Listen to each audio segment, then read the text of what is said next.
साई बंदगी सतनाम। सतगुरु कबीर साहब बंदी छोड़ की जय हो। आज हम सत्संग के माध्यम से जानेंगे सतगुरु नितिन साहिब से कि कोई हारे परले पार का, कोई भेद कहे झनकार का। तो गरीबदास साहिब की वाणी है, तो इस वाणी में सतगुरुदेव क्लियर करेंगे कि वे परले पार का, परले पार यानी कि जन्म और मृत्यु से पहले का जो भेद बता रहे, कोई ऐसा सतगुरु है जो हमें जन्म मरण से पार करवा दे। तो इस वाणी के द्वारा सतगुरु नितिन साहिब सत्संग को स्टार्ट करेंगे। कोई हैरे परले पार का, जो भेद कहे झनकार का। तो साहिब गरीब साहिब की वाणी है, तो सत्संग को बड़े विवेक और बड़ी बुद्धि के साथ सुनिए। बहुत ही सुंदर वाणी है। सारे भेद खुल जाएंगे इस वाणी के द्वारा कि कौन सा संत महंत, कौन सा ऋषि मुनि, पीर पैगंबर, औलिया, ये सब कहाँ तक की पहुंच रखते थे और ये सब नाम जप के भक्ति करके कहाँ तक पहुंचे। इस वाणी में सबका ही जिक्र है, आप ध्यान से सुनिए। तो कहते हैं कोई हैरे परले पार का, जो भेद कहे झनकार का।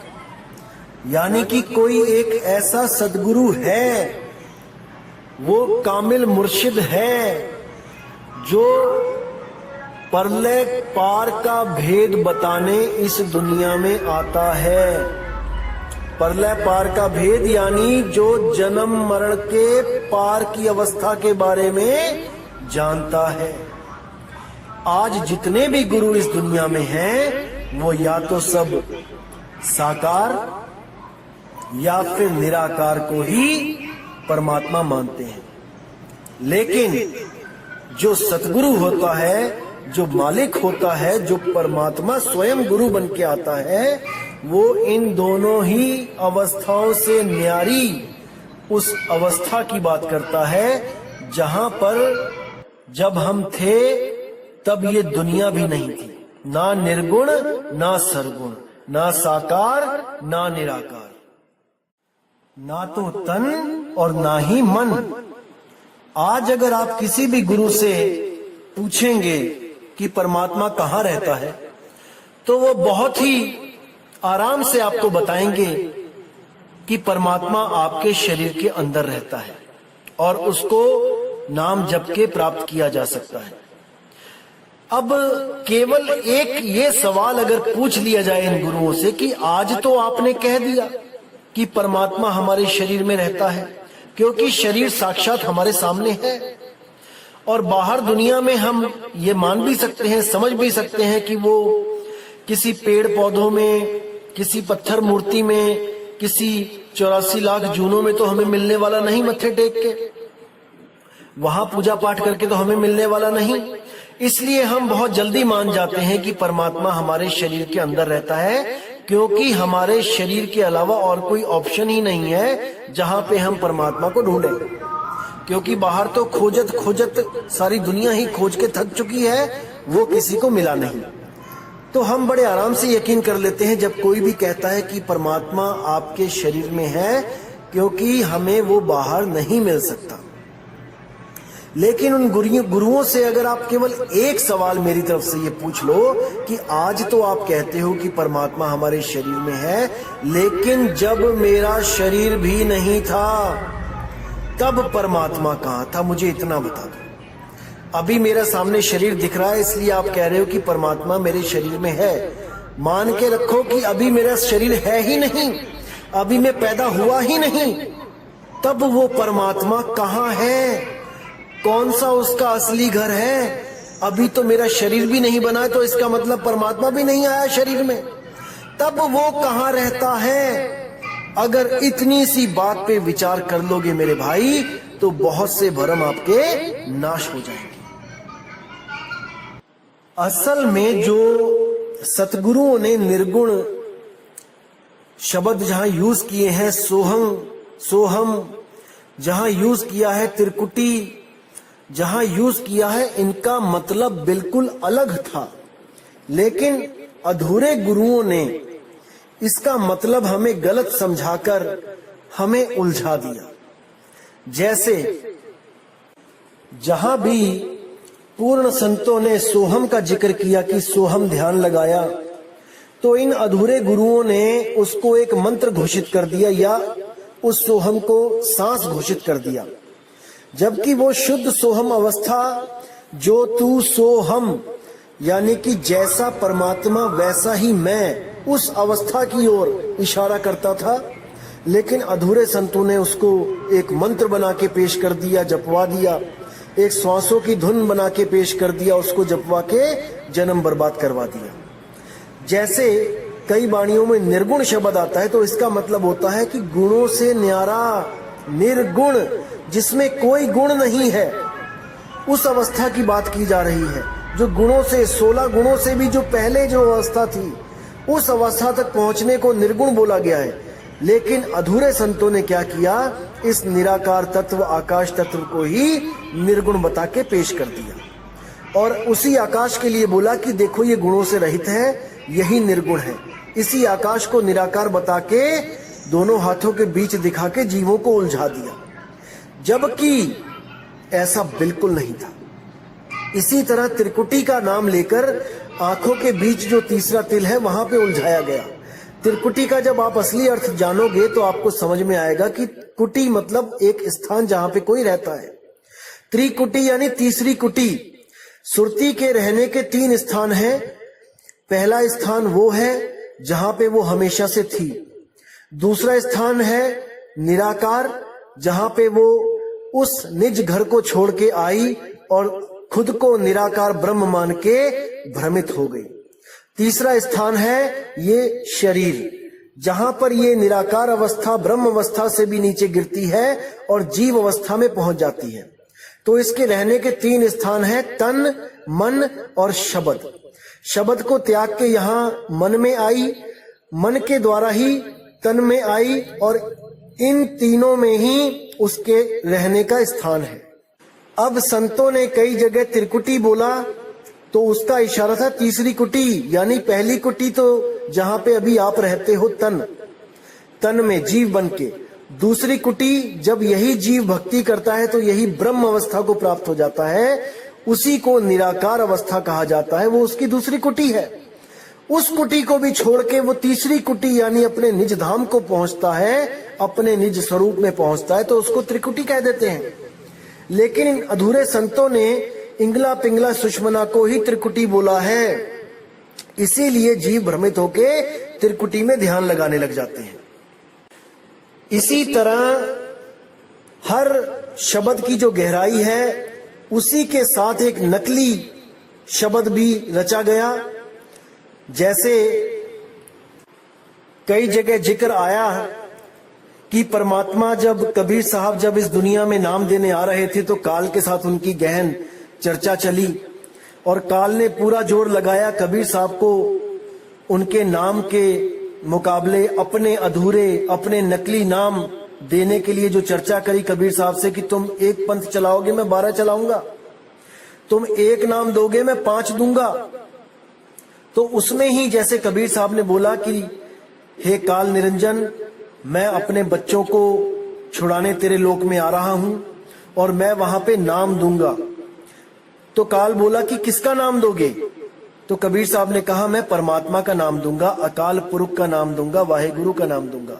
तो काल बोला मैं भी नाम दूंगा, मैं भी अकाल पुरख शब्द स्वरूपी राम, परमात्मा परमात्मा वाहेगुरु राम, ये भी जपवाऊंगा, कबीर कबीर भी जपवाऊंगा, मैं भी नाम दूंगा।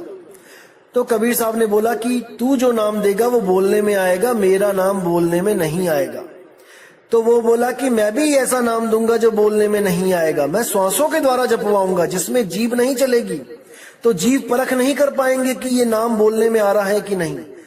आएगा नाम बोलने में ही, लेकिन वो सोचेंगे श्वासों के द्वारा जपा जाएगा तो इसमें जीभ हिल। तो आप जितनी भी वाणियों में बताओगे कि वो जीवा पे नहीं आता है तो ये लोग भी यही सोचेंगे हमारा नाम कौन सा जीभ पे आता है, हम तो श्वासों के द्वारा जप रहे हैं, यानी हमारा नाम भी सत्य है। तो साहिब ने कहा कि वो नाम एक धुन होगी, वो कोई अक्षर नहीं होंगे। तब काल बोला कि तुम एक धुन दोगे तो मैं 5 धुनें दूंगा। मेरी भी धुनें होंगी क्योंकि मेरे पास तत्व है, मैं तत्वों की धुनों में उलझाऊंगा। तब कबीर साहब ने बोला कि जो मेरा शब्द होगा वो बदलेगा नहीं, वो एक रस रहेगा।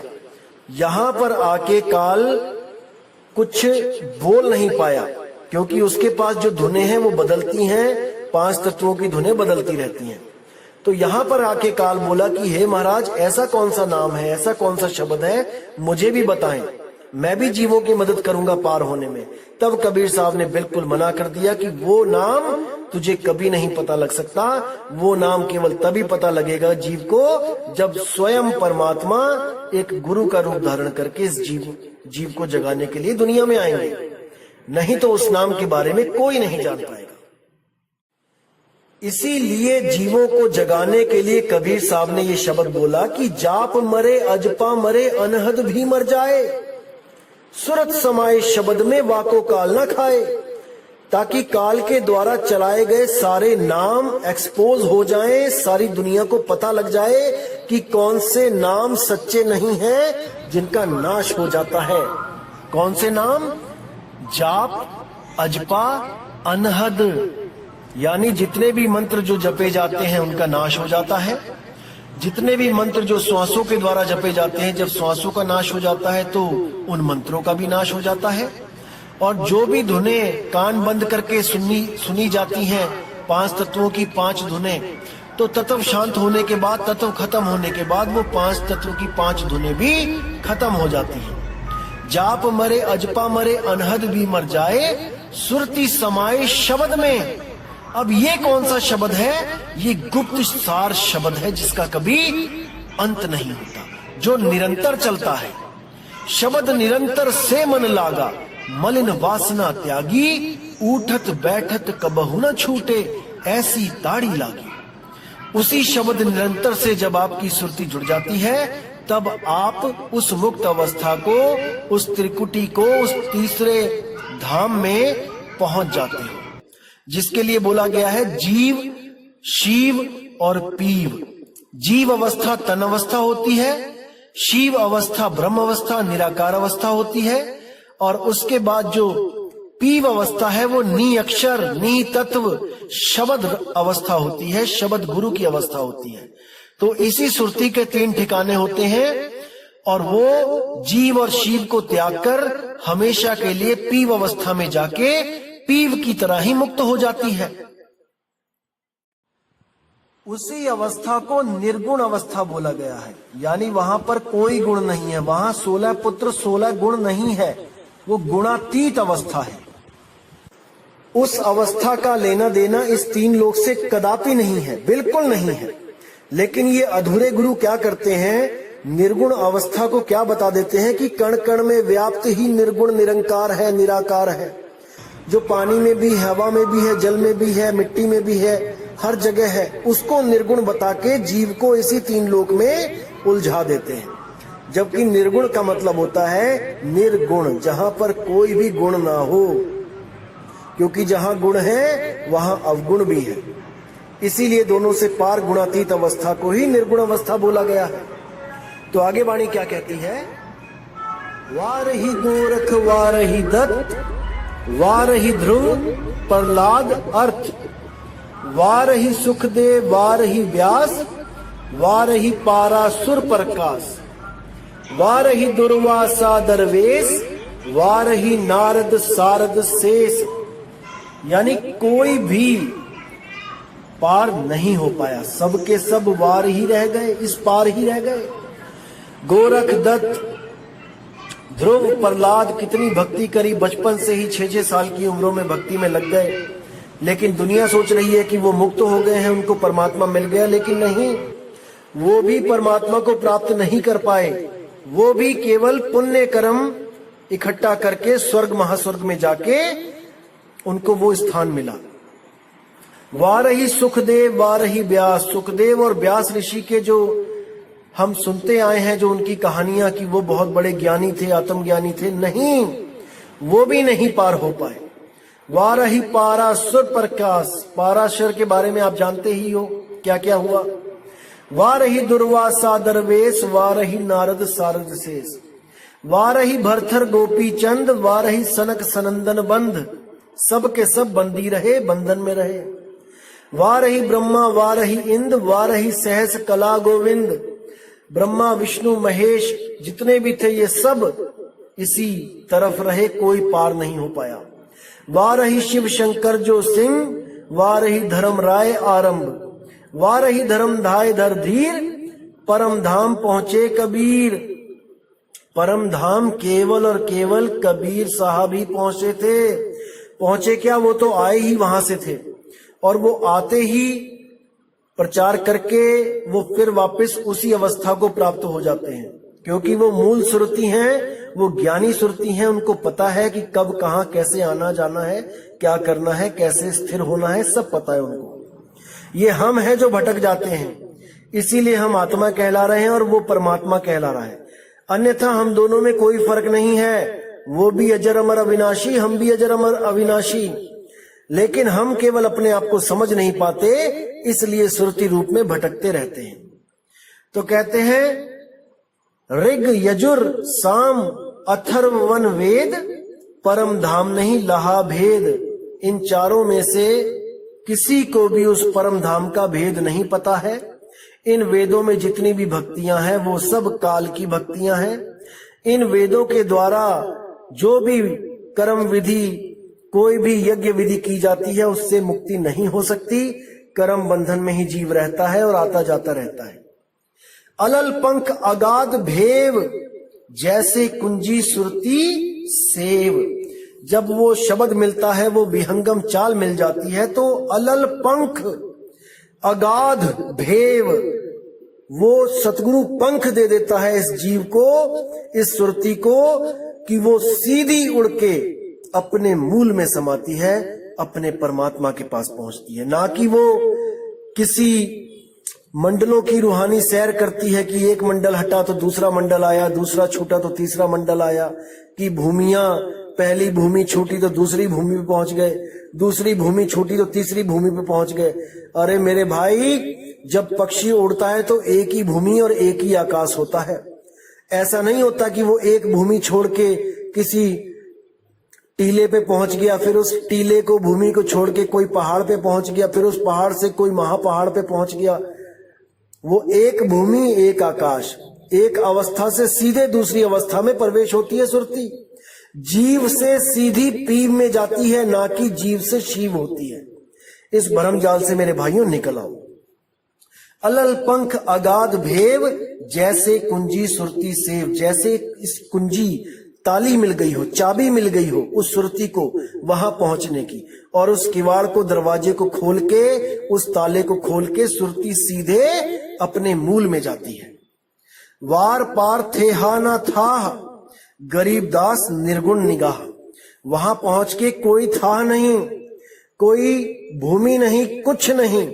वहां पहुंच के वो अपने मूल निज स्वरूप में स्थित हो जाती है और वो निर्गुण हो जाती है। निर्गुण यानी 16 गुणों को, जो 16 पुत्रों को पैदा किया था, उससे भी पहले जो अवस्था थी वहां पहुंच जाती है और हमेशा के लिए इन गुण अवगुणों से न्यारी हो जाती है।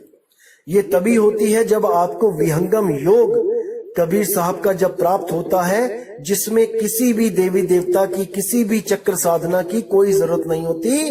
सीधी सुरती को अपने शब्द, अपने मूल शब्द में लगवाया जाता है। जब ऐसा भेदी गुरु आपके जीवन में आता है, तभी आपको ये अवस्था प्राप्त हो सकती है। नहीं तो आप जितना मर्जी कोशिश कर लो, आप इन्हीं चक्रों की साधना में, आप इन्हीं भूमियों की साधना में उलझे रहेंगे, कभी पार नहीं हो सकते। क्योंकि पार होने के लिए केवल और केवल आत्म साधना ही आपकी मदद कर सकती है और कोई नहीं। केवल वो अचल अडोल आत्मा ही आपकी सुरती को एकाग्रता दे सकती है, उसको स्थिर कर सकती है। अन्यथा इस दुनिया में ऐसी कोई चीज नहीं जो आपकी सुरती को स्थिर कर पाए, क्योंकि सुरती पहले ही श्वासों में रमी हुई है और वो आ और जा रही है। श्वासों के द्वारा ही एक शरीर से दूसरे शरीर में जाती है और श्वासों के द्वारा ही इस भव बंधन में उलझी हुई है। अगर कोई ऐसा गुरु मिल जाए आपको जो इसको श्वासों से न्यारा कर दे, इस गांठ को खोल दे, तो मेरे भाई आप हमेशा के लिए मुक्त हो जाएंगे, हमेशा के लिए बंधन से आजाद हो जाएंगे। क्योंकि पांच तत्व का बंधन केवल श्वासों के द्वारा ही बंधन में है। सबसे मजबूत गांठ केवल श्वास में ही है जो सुरती की लगी हुई है। अगर ये गांठ खुल जाए मेरे भाई तो आप सर्वथा मुक्त हैं। लेकिन इस श्वासों से जोड़ने वाले तो सब मिल रहे हैं, इस श्वासों से रिश्ता तोड़ने वाला कोई नहीं मिल रहा है। इसीलिए जीव हमेशा भटका खा रहा है। जितने मैंने आपको ये नाम दिखाए हैं ये सब ज्यादातर श्वासों की ही साधना करते थे। ये सोहम ओहम वाले ही हैं। जैसे एक वाणी में आता है, ओम सोहम में थे ध्रुव प्रहलादा, ओम सोहम वाद विवादा, कि ओम और सोहम का ही नाम ये श्वासों में जपते थे। और ये वाद विवाद है, ये सतनाम नहीं है। ओम सोहम सतनाम होता तो सतनाम कभी वाद विवाद ना होता, लेकिन ओहम सोहम वाद विवादा बोला गया है। यानी इसमें पढ़ के भी आप मुक्त नहीं हो सकते, आप कहीं नहीं जा सकते, आपको यहीं आना पड़ेगा वापस। तो यहाँ पे पूरा समझाने की कोशिश की गई है कि मन को प्रबोध के हर के नाव में लगाना है, इसको प्रकाशित करना है, इसको ज्ञान में लेके आना है। 10 दिश धावत आवे ठाई, जो सुरती 10 दिशाओं में भाग रही है इसके द्वारा, उसको ठिकाने पे लेके आना है। ठाह चाहिए, ताको बिघ्न न लागे कोई, उसके लिए कोई विघ्न नहीं है। सतगुरु मिलता है, उसको बड़े प्रेम से शब्द का भेद बता के उसकी सुरती को स्थिर करता है। जाके हृदय बसे हर सोई, उसके हृदय में परमात्मा का वास हो जाता है। कली ताती ठाडा हरि नाऊ, कल ताती यानी कि जो पाप पुण्य की जो बेड़ियां हैं, ये ताती, ये बहुत दुखदाई है। ठांडा हरि नाऊ, वो परमात्मा का नाव, वो बिल्कुल ठंडा है, वो सुख देने वाला है। सिमर सिमर सदा सुख पाओ, उसको सिमर के सदा आप सुखी रह सकते हैं। भव बिन से पूर्ण होई आस, अब ये डर खत्म हो गया और पूर्ण होई आस यानी जन्म मरण से मुक्ति की आस जो थी वो पूर्ण हो गई। कैसे हुई? भगत भाई आत्म परगास, वो आत्मा का प्रकाश हो गया और हमेशा के लिए सुरती उस आत्मा में रम गई। तित घर जाई बसे अविनाश, कहो नानक काटी जमफास, उस घर जाके उस अविनाशी परमात्मा के पास आपकी सुरती पहुंच गई, शब्द में सुरती लग गई और कहो नानक काटी जमफास, आने जाने का जो आपका था बार बार का झगड़ा, ये हमेशा के लिए जम की फांस ये कट गई।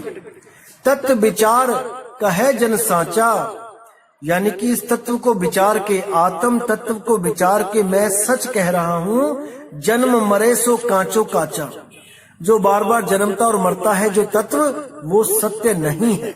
जैसे श्वास है, आता है जाता है, ये सत्य नहीं है। ये खत्म हो जाता है, सत्य नहीं है। 5 तत्व सत्य नहीं है और 5 तत्व की शक्लें सत्य नहीं है और गुरु कोई शक्ल नहीं है, शब्द है। आवागमन मिटे प्रभ सेव, आप त्याग शरण गुरुदेव। आवागमन तभी मिटेगा जब आप त्याग यानी इस शरीर को त्याग के शरण गुरुदेव, उस शब्द गुरु की शरण में ये सुरती जाएगी। ईव रतन जन्म का होई उधार, हरि हरि सिमर प्राण आधार। इसी रतन के द्वारा इस जीव का जन्म का उद्धार होगा जब वो हर हर सिमरे प्राण आधार।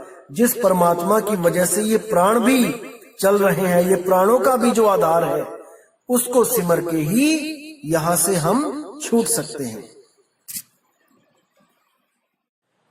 तो मेरे भाइयों, मैं उम्मीद करता हूं कि आज के सत्संग से आपका विवेक बड़ा होगा और मैं मालिक से अरदास करूंगा कि आपको हर चीज बिल्कुल सही सटीक समझ में आती रहे।